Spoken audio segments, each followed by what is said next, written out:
The investigation continues into the discovery of a body in the trunk of a car in Weldon. Eyewitness News reporter Anthony Bailey spent the day on the case, and he's here with more. Anthony? Well, Kurt, official details coming from the Sheriff's Department are really still coming together. But neighbors in Weldon and the Weldon area are in shock after they say a love triangle went wrong, and our investigation begins with a dramatic confrontation.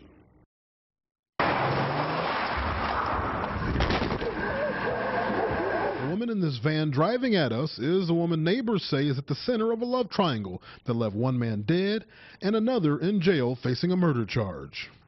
The investigation began Sunday night at a home just down the road on Hand Court in Weldon. Call was for a report of a body that had been located in the trunk of a vehicle. The unidentified man's body was found in the trunk of a car parked right here at the property. By Monday morning, the car had been removed, but according to sheriff's detectives, it was apparent the man was a victim of homicide. Obvious signs of trauma to his body. Again, we're not releasing details as to what type of trauma. Neighbors identified the victim by his first name, Ruben.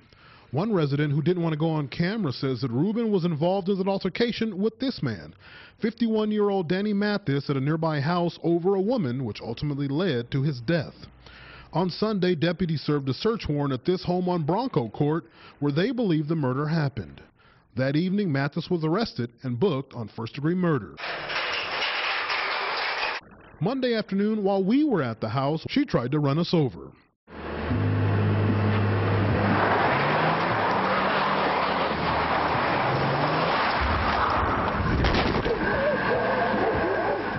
Deputies were eventually called out to the scene.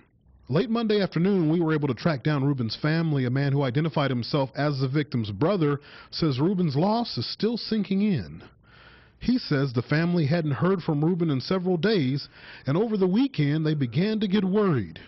He says Sunday they saw the house on Hand Court had yellow tape up, but didn't find out it was Ruben until later that night. Now the coroners have scheduled an autopsy for later on this week to determine the cause of death. Lisa?